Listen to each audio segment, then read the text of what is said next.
कैरीचं पन्ह कसं करायचं, थंडगार कैरीचं पन्ह, शरीराला थंडावा देणारं कैरीचं पन्ह आपण आता ते कसं करायचं ते बघूया। एकदम असा छान कलर, केसरी कलर आला पाहिजे पन्ह्याला।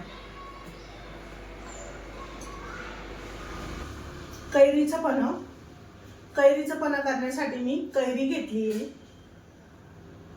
ही केशर आंब्याची कैरी घेतली। थोडीफार आंबट गोड असते ही कैरी, जास्त आंबट पण नाही आणि जास्त गोड पण नाही। तर ही कैरी घेतली मी आंबट गोड, अशी मी ह्या 4 कैऱ्या घेतल्या कैरीचं पन्ह करण्यासाठी। तर याला मी आज साखर घालणार आहे। साखर घातलेलं पन्ह जास्त दिवस टिकतं, म्हणून मी साखर घातलेलं पन्ह करणार आहे आज। तर ह्या मी कैऱ्या उकडायला घालणार आहे।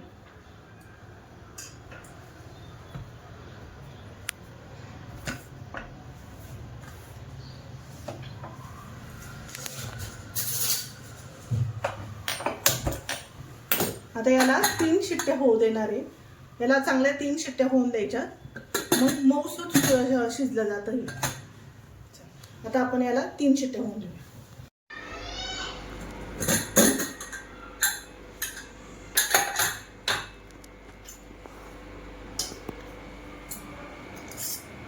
कैरी चांगली उकडून झाली, अशी मऊसूत शिजलेली आहे। आता हिचं आपण गर काढून घ्यायचं आहे।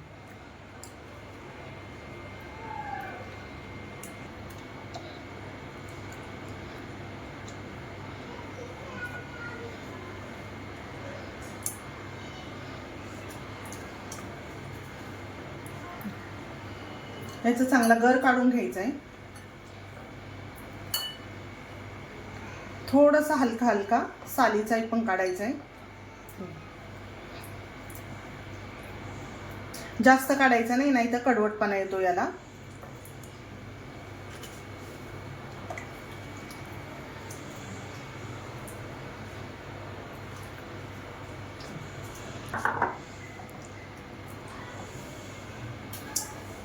थोडंसं पाणी टाकून चांगला याचा कुळीचा गर काढून घ्यायचा आहे।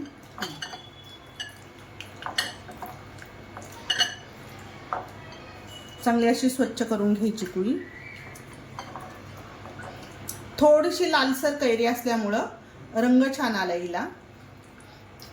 आता पाण्याला सुद्धा रंग चांगला येईन, असा मस्त केशरी रंग येईन याला।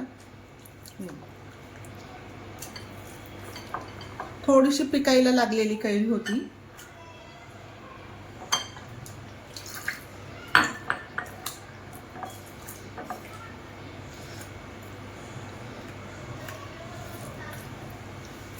ते ह्याच्यातलं पाणी कैरीचं हे पण टाकून घेणार आहे।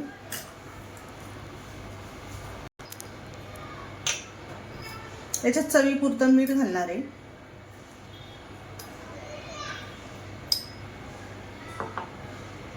याच्यात घालूया साखर, पण याला साखर जास्त लागते।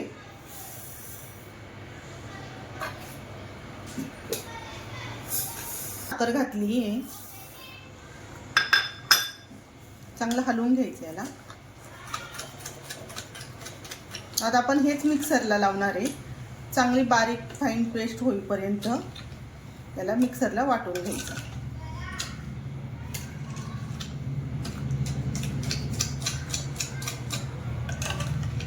वेलची आणि जिरं तुम्हाला वरून पाहिजे नसेल तर वरून घ्यायचं।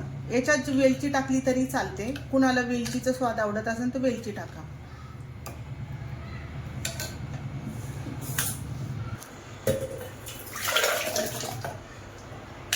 याला आता मिक्सरला मी थोडंसं फिरवून घेणार आहे।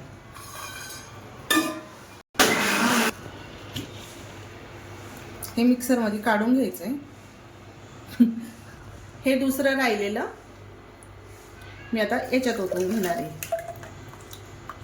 याच्यात खाली साखर राहिलेली आहे।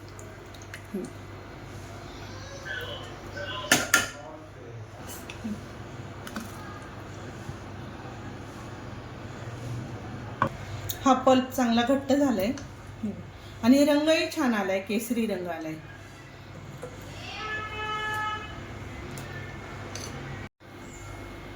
आता हे 2 चमचे मी गर घेणार आहे याच्यात।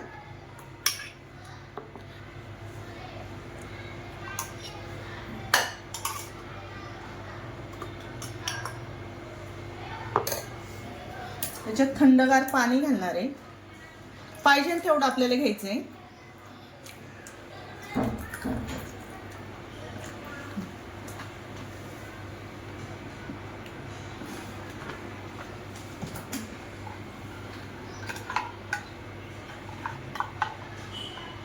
याच्यात थोडीशी जिरी पूड टाकते.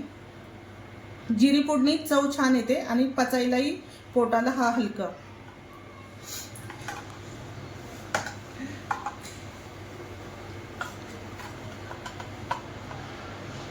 अगदी थोडंसं चिमूटभर विलायची पूड.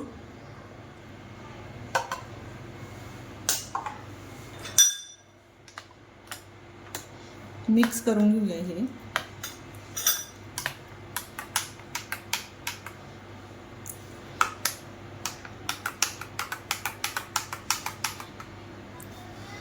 हे थंडगार असं कैरीचं पन्ह करून तयार झालेलं आहे. लाईक आणि शेअर करायला विसरू नका. व्हिडिओ आवडला असेल तर नक्की शेअर करा.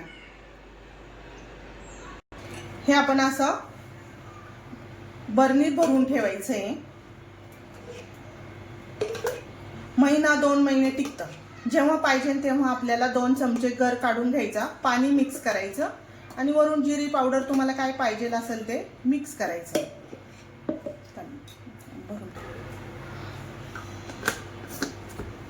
असे हे थंडगार आपलं पन्हत करून तयार झालेलं आहे.